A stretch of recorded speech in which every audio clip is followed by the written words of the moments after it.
आरव और उसके जादुई रोबोट की अद्भुत कहानी। एक छोटे से शहर के पुराने घर के अंधेरे स्टोर रूम में आरव अपनी दुनिया में खोया रहता था। चारों तरफ बिखरे कबाड़ के बीच आरव की मेज पर कुछ इलेक्ट्रॉनिक पुर्जे और तार फैले हुए थे। आरव अपनी आंखों में एक अनोखी चमक लिए बड़ी सावधानी से सोल्डरिंग आयरन से काम कर रहा था। उसका सपना सिर्फ एक मशीन बनाना नहीं था, बल्कि एक ऐसा आई था जो इंसानी भावनाओं को समझ सके। लेकिन स्कूल की दुनिया आरव के लिए इतनी आसान और सुखद नहीं थी। जब आरव अपनी नोटबुक में रोबोट के स्केच बनाता तो समीर और उसके दोस्त उसे घेर लेते थे। समीर ने घमंड से कहा, ओए आरव, कबाड़ से खिलौने बनाना बंद कर, तू कभी इंजीनियर नहीं बन पाएगा। आरव ने कुछ नहीं कहा, लेकिन उसकी खामोशी के पीछे एक गहरा संकल्प छिपा था। वो अपनी पॉकेट मनी बचाता और रात रात भर इंटरनेट के पुराने फोरम से कोडिंग सीखता था। आरव ने एक पुरानी वॉशिंग मशीन की मोटर निकाली ताकि रोबोट को गति दे सके। उसने एक सस्ता कंट्रोलर बोर्ड खरीदा और प्लास्टिक के टुकड़ों को जोड़कर ढांचा तैयार किया। पहले दिन जब उसने स्विच ऑन किया तो एक जोरदार धमाका हुआ और धुआं फैल गया। धुएं के बीच आरव ने देखा कि उसका रोबोट हिला तक नहीं था, वो पूरी तरह शांत था। आरव निराश तो हुआ, लेकिन उसने हार मानने के बजाय अपनी गलती ढूंढने का फैसला किया। उसने अपनी नोटबुक में लिखा, गलती नंबर 1, वोल्टेज बहुत ज्यादा था। दूसरे दिन उसने वोल्टेज को ठीक किया और एक बार फिर उम्मीद के साथ बटन दबाया। रोबोट थोड़ा आगे बढ़ा, लेकिन अचानक अपना संतुलन खोकर धड़ाम से गिर गया। रोबोट के पुर्जे बिखर गए और आरव की आंखों में मायूसी के आंसू आ गए। आरव ने एक गहरी सांस ली और फिर से पेच कसने लगा, क्योंकि वो रुकना नहीं चाहता था। तीसरे दिन सेंसर की समस्या आए, रोबोट बार बार दीवार से टकरा रहा था। ऐसा लग रहा था जैसे रोबोट अंधा हो और उसे रास्ता बिल्कुल समझ नहीं आ रहा हो। आरव ने पूरी रात जागकर कोडिंग को ठीक किया। उसकी आंखों में थकान थी पर जुनून ज्यादा। वो अपनी नींद और खेल सब कुछ भूल चुका था। उसका पूरा ध्यान सिर्फ रोबोट पर था। फिर वो ऐतिहासिक पल आया जब रात के 2 बज रहे थे और सन्नाटा छाया हुआ था। आरव ने कांपते हाथों से पावर बटन दबाया और धीरे से कहा, हेलो रोबोट। कमरे में गहरा सन्नाटा छा गया और आरव को लगा कि वो एक बार फिर फेल हो गया। तभी अचानक रोबोट की आंखों में नीली रोशनी चमकी और वो सक्रिय हो गया। एक मधुर मशीनी आवाज आई, नमस्ते आरव, मैं आपकी क्या मदद कर सकता हूँ? आरव की खुशी का ठिकाना नहीं रहा और वो खुशी से कमरे में झूमने लगा। उसने रोबोट को निर्देश दिए, आगे बढ़ो और बाएं मुड़ो, और रोबोट ने सटीक पालन किया। आरव ने रोबोट की क्षमताएं बढ़ाने के लिए उसमें एक छोटा कैमरा लगाया। अब रोबोट चेहरे पहचान सकता था और इंटरनेट के जरिए दुनिया भर की जानकारी दे सकता था।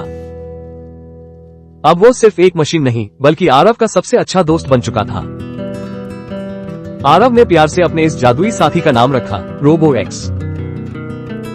कुछ महीने बीत गए और स्कूल में वार्षिक विज्ञान प्रदर्शनी की घोषणा हुई, जिससे आरव बहुत उत्साहित था।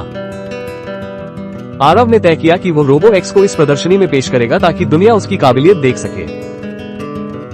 दूसरी ओर समीर ने अपने पिता से एक बहुत महंगा और आधुनिक ड्रोन मंगवाया ताकि वो सबको नीचा दिखा सके। प्रदर्शनी का दिन आया और पूरा स्कूल रंग बिरंगी लाइटों और बैनरों से सजा हुआ था। आरव अपनी छोटी सी मेज पर रोबो एक्स के साथ खड़ा था, जबकि उसके पास कोई बड़ा स्टैंड नहीं था। समीर अपने महंगे ड्रोन के साथ शान से खड़ा था और आरव के छोटे रोबोट को देखकर जोर जोर से हंस रहा था। आसपास खड़े अन्य छात्र भी रोबो एक्स के साधारण रूप को देखकर उसका मजाक उड़ाने लगे। तभी जजों का पैनल हॉल में दाखिल हुआ, जिसमें सबसे आगे सख्त मिस्टर खन्ना चल रहे थे। मिस्टर खन्ना आरव की मेज पर रुके और तिरस्कार भरी नजरों से उस छोटे रोबोट को देखा। खन्ना सर ने कठोर आवाज में पूछा, आरव, इस कबाड़ के ढेर से तुम क्या साबित करना चाहते हो? आरव ने घबराने के बजाय शांति से जवाब दिया, सर, ये कबाड़ नहीं, मेरा सपना है। उसने आगे कहा कि रोबो एक्स सिर्फ कमांड नहीं मानता, बल्कि स्थिति को समझकर निर्णय भी ले सकता है। आरव ने जजों के सामने एक चुनौती रखी और मेज पर एक जटिल भूलभुलैया मजे तैयार की। इस भूलभुलैया की खास बात यह थी कि इसकी बाधाएं और रास्ते अपने आप बदल रहे थे। आरव ने रोबो एक्स को भूलभुलैया के शुरुआती बिंदु पर धीरे से रख दिया।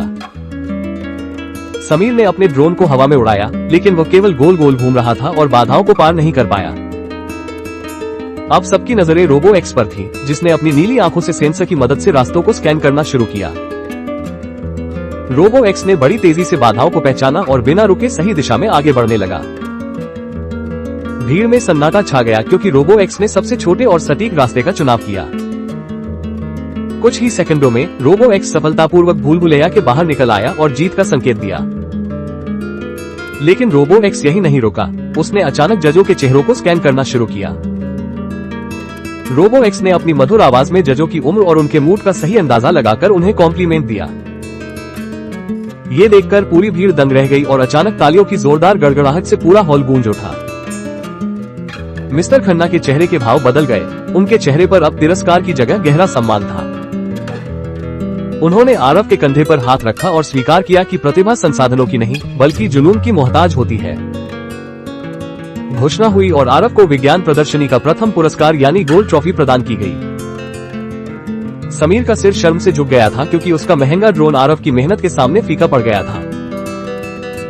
आरव के लिए वो ट्रॉफी सिर्फ एक धातु का टुकड़ा नहीं थी बल्कि उसके आत्मविश्वास की जीत थी।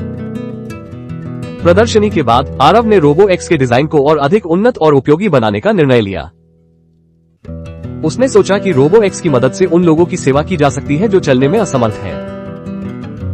आरव ने रोबोटिक असिस्टेंट्स की एक पूरी श्रृंखला तैयार की जो अस्पतालों में दवाइयां पहुंचाने लगे। इन रोबोट्स ने अकेले बुजुर्गों की देखभाल करना शुरू किया, जिससे उनके जीवन में खुशियां वापस आई। धीरे धीरे आरव का वो छोटा सा स्टोर रूम एक अत्याधुनिक रिसर्च लैब में बदल गया। अब आरव दुनिया भर के युवा छात्रों को प्रेरित करता है कि कैसे एक छोटा आइडिया दुनिया बदल सकता है। आरव और रोबो एक्स ने ये साबित कर दिया कि मेहनत और अटूट विश्वास से किसी भी सपने को सच किया जा सकता है।